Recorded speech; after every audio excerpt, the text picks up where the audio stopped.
Hello there, this is the Student Theologian, and I was looking through my playlist to see what I'm short of when it comes to giving you guys content. I realized the only kind of what-if scenario I gave you guys was that one video I did about the Civil War, about if the Civil War happened in real life as it happened in the movie. And I wanted to go through a different scenario with you today. What if America attacked Greenland? It's no secret that America, under the Donald Trump administration, has made it known that he wants Greenland in his American hands.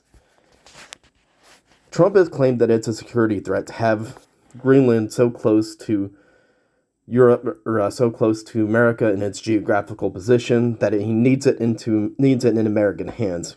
Trump has stated that Russia and China are both trying to gain influence in that area, and that's something that Donald Trump is not willing to let happen.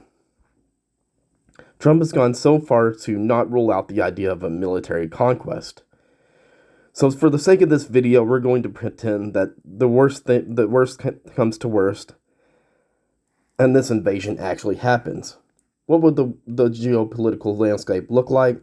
Who would be fighting against America? What would Europe's reaction be when it comes to this invasion? How would Russia respond? How would China respond? How would the left respond? Now, in real life, we know that Donald Trump and Greenland has agreed to a deal, and he's backed off Europe tariffs. But for the sake of this video, we're going to pretend that this did not happen, and we're going to ask the question, what if America actually invaded Greenland? For more content like this, please like and subscribe.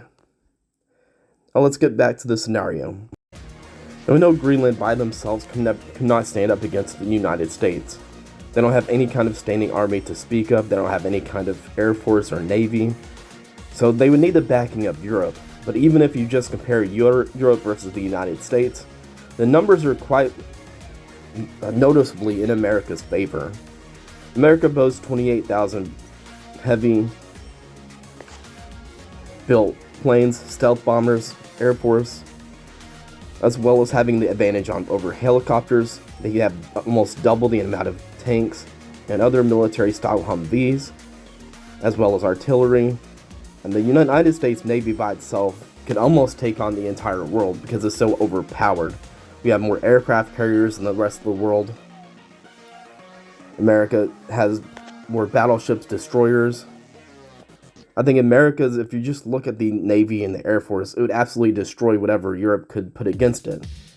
The manpower, on the other hand, is almost equal if you could have the combined forces of Europe. And again, the problem with Europe is that they're not going to be a united front like America is. America has about, according to this chart that I brought up, about 1.3 million combined forces between there's active and reserve, where Europe has about 1.1 million. I don't think that in this scenario it would be a full-blown war, and I'm going to tell you why. I doubt very much that Europe would risk a full-blown war with the United States, especially when Russia is breathing down the neck of Ukraine. Again, as I mentioned, the absolutely overwhelming force that America has with both their Navy and Air Force makes a war with the United States an unwelcome proposition. I do think that Europe would react with trade sanctions, possibly getting closer with Canada to try to protect them from any future American aggression. There are some things Europe could do to slightly negatively affect the United States. The only problem with that is that the American economy makes up a bulk of European defense, and America would presumably pull out of their defensive budgets. They would bring back all their soldiers that they have in Europe, and they would bring them back to the States. This invasion of Greenland would not last very long. I think the United States would quickly overwhelm Greenland's minuscule military with a strong showing of force. I think that the conquest of Greenland would send repercussions throughout the geopolitical scene in America as well. The left would obviously protest this invasion and claim that Donald Trump is an imperialist, just like Vladimir Putin.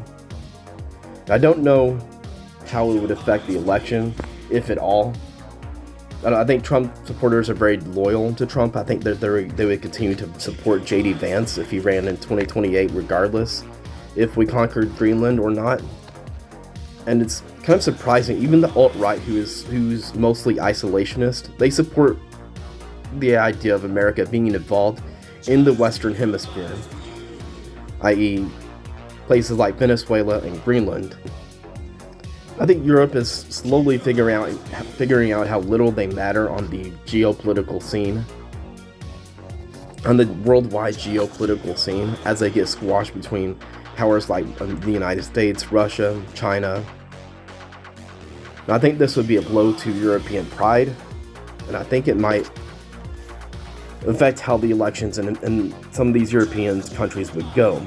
I could see a lot of them trending towards far-right nationalist parties. I can see others harboring more anti-Trump, left-wing beliefs. But it would be clear that Europe can never trust America, at least for the foreseeable future. I could see some European countries being more friendly towards the United States under this endeavor. I don't think that the idea that all of Europe, despite all their ideological differences, could come together and fight against the United States, I think is a laughable prospect. A lot of these countries are more far-right than the United States is. Countries like Poland and Hungary. These societies and cultures do not care about defending Greenland, an island that's 1,000 miles away from them. Especially when a lot of these countries want to leave the EU altogether. And when European soldiers want to fight and die, possibly in a frozen tundra like Greenland, I don't think there's a scenario at all that we could paint that would have Europe uniting and fighting against America as they tried to conquer Greenland. I can think if America legitimately launched an invasion of Greenland, it would happen kind of posthumously, without much resistance from Greenland itself or from Europe. If Europe did insist on fighting, I think it would be suicide for them. I think that if you look at the poll numbers that Keir Starmer has in the UK, that he would lose any kind of popularity he has left with launching this kind of invasion, especially when you have all these different Muslim immigrants invading his country. And I think the people would quickly turn against him in that scenario. Again, the United States Air Force and Navy is an impenetrable fortress that Europe cannot fight against. Could America launch an invasion of Europe itself? I doubt it, because Europe would have a slight numerical advantage in that scenario. But the United States could blockade Greenland with their Air Force and would not allow any European troop to land there. And there's little Europe could do about it. Europe may launch a propaganda campaign against the United States, but with Elon Musk owning X, one of the most popular social media sites, that's going to be a hard stretch as well. How would the Greenlanders themselves respond with the prospect of being an American state? I think they're pretty divided. I don't think that the Greenlanders want to be under Denmark. I think they either want to be a part of the United States, or the other half wants to be an independent. And perhaps this is why Greenland made this deal with Donald Trump, because they do realize that Europe can't protect them, that they don't want to fall under the hands of Russia or China, and they cut this deal with Donald Trump, which I think is best for everyone, because there is hopefully not going to be a war now. There's not going to be a battle for Greenland anymore. But I do think with this deal, I think Greenland is going to be an economic protectorate of the United States, and they'll continue to have these trade deals with America instead of China, instead of Russia.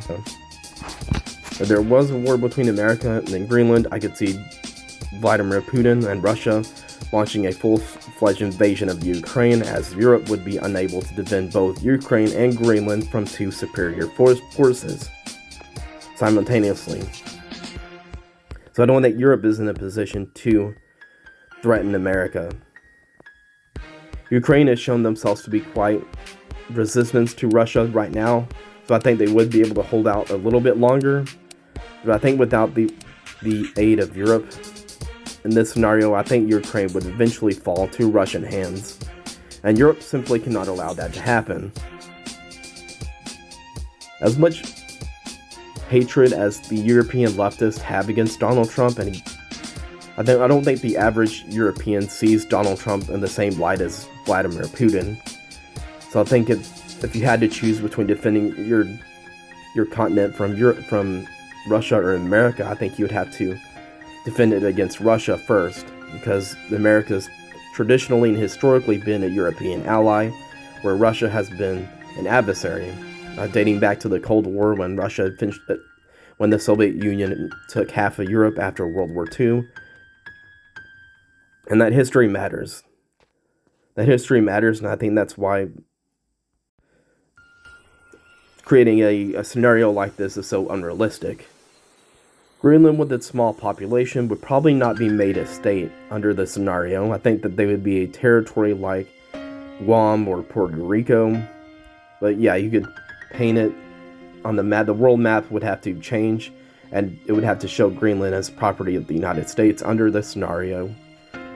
Because, again, as I've shown before with the Navy and Air Force comparisons between Europe and America, it doesn't compare. So I think this would be an inevitable conclusion to this conflict. The question is Europe going to hold a grudge and find themselves under the influence of countries like Russia and China? Or are they going to forgive and forget and still partner with America despite this invasion? I think an invasion of Greenland would show that America is ready for expansion, which could signal the addition of the Alberta province in Canada. Alberta, apparently this province is the most conservative province in Canada, and they've been looking to break away from Canada. I don't think they quite have the majority yet, but an increasing number of Albertans are ready to break away from Canada, and it would of course be added to the United States as another state. That's a touchy subject though, because I don't know how Greenland, or Alberta for that matter, would vote in elections. I would have to think that Greenland would tend to be conservative, since they're a really sparsely populated nation or state in this scenario. And sparsely populated states tend to vote right on most issues and most presidents. Alberta, on the other hand, is more conservative than all the other provinces in Canada, but when you compare them to an American conservative, they do seem kind of moderate. I think Donald Trump's argument that having Greenland under American hands is necessary to keep it out of Russia or China's hands is legitimate. And it's kind of telling when Europe sides with Vladimir Putin when it comes to condemning America's threats against Greenland. And again, it just shows that Europe is being stonewalled between two great powers, and they have to choose which power they're going to support. If Greenland needs to either maintain their independence and not work with countries that like China, or they need to be in American territory under American flag. And with global warming happening on a global scale, overall it's getting warmer. So I think Greenland would be an increasingly important province to have under America. The libertarian response to this is condemnation, of course. They're a lot like the liberals that don't see the need to go on these military conquests. But the alt-right seems to have these different opinions on this. The alt-right doesn't want to invade the Middle East or Africa or Asia or Europe, but they're willing to go on they're willing to see these military excursions as long as they happen on the American continent. That's why Nick Fuentes supported the attack on the kidnapping of Nicolas Maduro in Venezuela. They've even labeled this the Don Road Doctrine. The Don Road Doctrine is a play on words from the ancient Monroe Doctrine. You remember in history, James Monroe threatened Europe that they should not be able to set up colonies in the North America, or South America continents, because those were the geographic spheres of influence of the United States. They were pretty much their protectorates.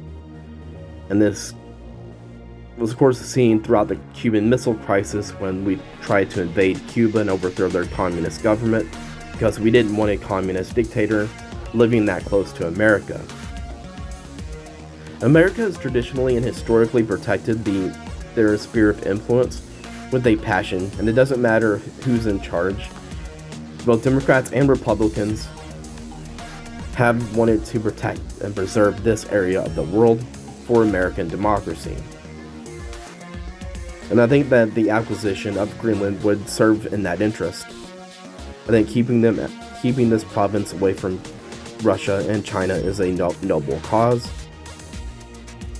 Although I wish and hope that we could buy it instead of a military conquest, simply because we don't want the loss of life that a war would bring. As it stands right now, a military invasion of Greenland seems like an unrealistic scenario due to the deal that President Trump has reached with Greenland. And we hope that this is going to smooth things over, and that this is going to keep Russia or China from influencing this area of the map. So to summarize, if America truly wanted Greenland, there's nothing that Europe could do to stop us from getting it. If Europe declared war and was insisted upon war, it would mean the absolute destruction of both their naval and air force capacities, while America would not launch an invasion of the European continent itself. There is no way that Europeans could land on Greenland, because they would have to face overwhelming odds against America's Navy and Air Force that would leave them decimated. Europe could place sanctions on America, but the fact of the matter is that Europe needs America more than America needs Europe.